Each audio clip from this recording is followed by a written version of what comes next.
Libro El pensamiento del hombre en Occidente por Alex Montero Hernández. El empirismo inglés, parte 15, parte 2 de 2. George Berkeley.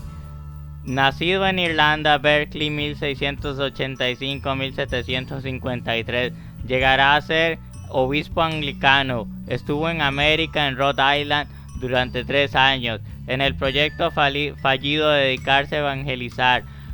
Las obras que más nos interesan son Ensayos sobre una teoría de la visión, Tratado sobre los principios del conocimiento humano y 3 diálogos entre Gilias y Philonous. Preocupado por la gran cantidad de librepensadores que habían aparecido en Inglaterra, para eliminar el materialismo decide acabar con el concepto de materia, proponiendo un sistema idealista. Por ello se apoya en el empirismo de Locke, volviéndolo más radical. Locke había aceptado que existe una sustancia material que soporta las cualidades y que nos es imperceptible. Esto es una contradicción, porque para un empirista todo tiene que ser demostrado por los sentidos. Si la sustancia no puede percibirse, ¿con qué fundamento afirmaremos que existe? Locke entró en error al aceptar la materia. Locke sostenía la diferencia entre cualidades primarias y secundarias, sosteniendo que las primeras eran objetivas y las segundas subjetivas. Berkeley pretende demostrar que todas son subjetivas y que magnitud, figura, peso, etc. son tan subjetivas como el color, olor o sabor. Sabemos que algo es subjetivo cuando su percepción varía de persona a persona. Así decimos que el sabor es subjetivo porque lo que para alguien es dulce resulta amargo para otro. Lo mismo ocurre con las cualidades primarias. Tomemos un ejemplo. Si fuéramos del tamaño de las hormigas, una silla nos parecería enorme. Los objetos parecen grandes o pequeños según la persona.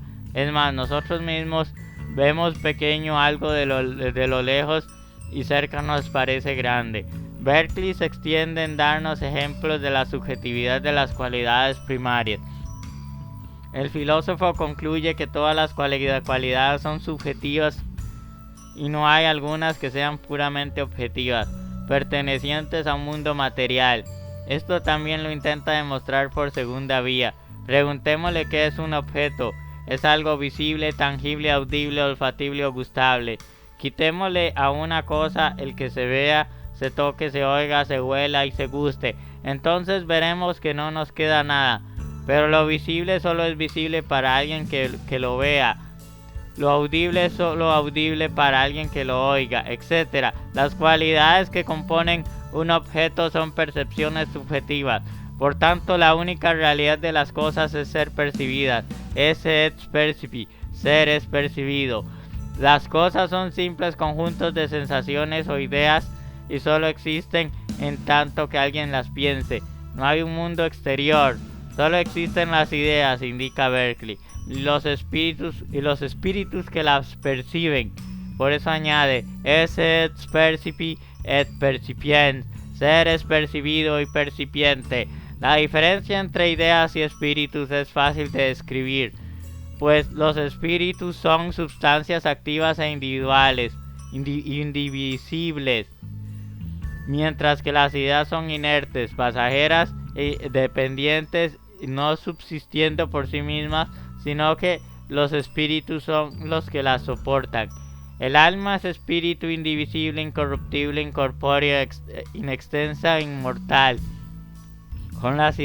Como las ideas son sensaciones, difícilmente se puede hablar acerca de los espíritus. Berkeley dice que de ellos no tenemos ideas, sino nociones, y que los conocemos por una experiencia íntima, la propia alma, o por raciocinio, la de los otros espíritus. A Dios le conocemos por razonamiento y no tenemos una idea sino una noción. Berkeley insiste en que no existen ideas universales, sino que todas son concretas. Una idea no universal de perro tendría que carecer de raza, color, tamaño y otros para ser aplicable a todos los perros, pero si no posee características es inconcebible. Es posible representarse un triángulo que no tenga tamaño, color, figura, etc. Por tanto, es imposible aceptar la abstracción. En realidad, lo único general son las palabras, que se las podemos aplicar a muchas imágenes. Así el empirismo le conduce al nominalismo. Surge una duda con respecto a las cosas. Si son ideas, ¿cómo es posible que existan cuando el sujeto no las está pensando? Si las cosas fueran ideas puramente subjetivas, también las podría cambiar a voluntad, pero continúan a pesar de mi deseo. Berkeley concluye que las cosas son ideas, pero quien las piensa es Dios. Yo conozco el mundo porque Dios introduce esas ideas en mi mente. Los objetos son pensamientos de Dios que nos permite conocer. Así con Berkeley el empirismo ha terminado en ser idealismo. David Hume 1711-1776 nació en Edimburgo. Reconoció que su único interés era hacerse famoso en filosofía y una vez que lo logró se retiró a otras actividades. Su obra más importante fue el Tratado sobre la Naturaleza Humana. Esta obra no tuvo éxito, así que Hume volvió a imprimir la primera parte separada y con mejoras en la redacción, poniéndole por título Investigación sobre el entendimiento humano. Con Hobbes y Locke hemos visto que el empirismo afirmaba que las cualidades secundarias no eran reales, sino subjetivas. Berkeley criticó desde el empirismo las cualidades primarias, indicando que también eran subjetivas y que por eso no existía el objeto. Hume aceptará esas críticas e irá más allá, pues en nombre del empirismo negará tanto la existencia del objeto como del sujeto. Como diría Sir Bertrand Russell, Hume volvió al empirismo coherente, pero que al hacerlo coherente lo convirtió en imposible. Como todo empirista, Hume no acepta la existencia de ideas innatas. Todo conocimiento viene de la experiencia sensible. Ahora bien, hay que distinguir entre impresiones e ideas. Cuando experimentamos, surgen las impresiones, que son percepciones intensas, fuertes y vivaces. Las ideas son las mismas impresiones, pero cuando ya se han vuelto representaciones internas débiles y pálidas, la diferencia entre unas y otras es el grado de vivacidad con que se perciben. Primero vienen las impresiones, pero después se desdibujan y se convierten en ideas. Para saber si una idea es verdadera, hay que buscar la impresión que le dio origen. En caso de que no la encontremos, la idea es falsa. Veamos si el objeto pasa la prueba. Percibimos un color, escuchamos un sonido, tenemos una sensación, afirmamos que nos hallamos ante un caballo. ¿Es posible afirmar esto? La pregunta de Hume es sobre cuál es el sentido por el que percibía el caballo. Su respuesta es ninguno. Únicamente hemos percibido colores, sonidos y sensaciones. Pero vamos más allá. Afirmamos que existe un caballo que no hemos percibido por ningún sentido. Por costumbre hemos agrupado las percepciones afirmando que pertenecen a una sustancia. Pero si la sustancia es imperceptible, no tenemos derecho a afirmar que existe. En consecuencia, afirmará Hume que no existen las cosas sino conjuntos de ideas que erróneamente consideramos cosas por el hábito de percibirlas juntas. Hume va a aplicar el mismo tipo de razonamiento al alma y va a negar la existencia del yo. No hay razón para negar los objetos como sustancias y defender esa sustancia llamada alma por ser interna. En efecto, apliquemos el criterio empirista a la noción del yo. No podemos tener una impresión del yo, por lo que sería arbitrario afirmar su existencia. La noción del yo surge de la suposición de que las ideas necesitan un ser que les dé soporte y así las agrupamos como parte de un yo.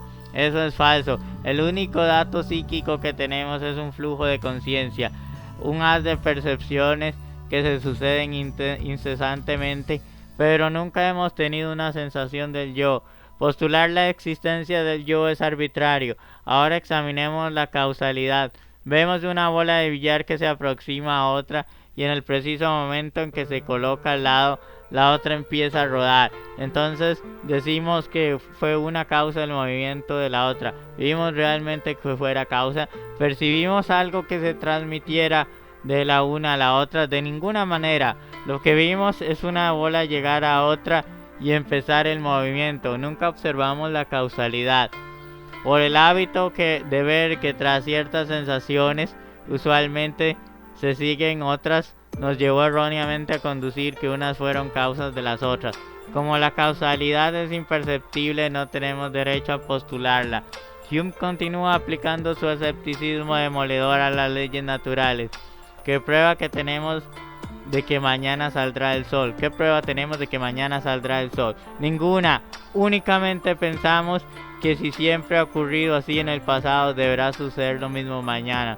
Todas las leyes físicas son simples inventos del hábito, pero no tenemos ninguna prueba de que las cosas deban ser así. Toda afirmación universal adolece de este defecto.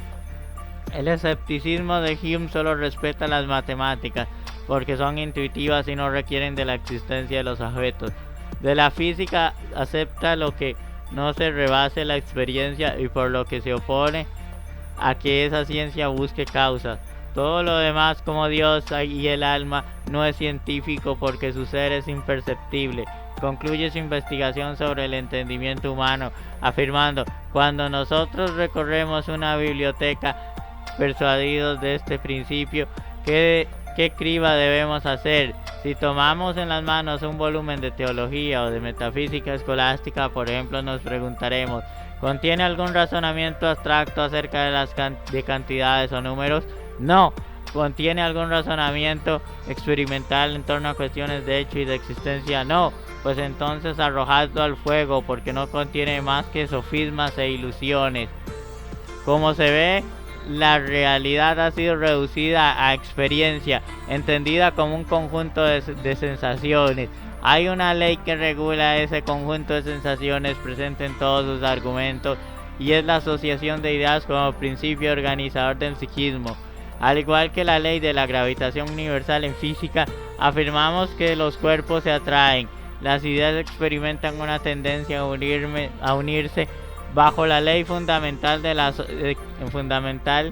que es la asociación, basada en tres principios: semejanza y desemejanza, contigüidad en el tiempo y en el espacio, relación de causa y efecto. El concepto de asociación de ideas sería la herencia más fecunda para la psicología posterior. Es todo, fin de esta parte del texto del emocionante libro. Lo continuamos en la próxima edición, el próximo mes. Chao, nos vemos.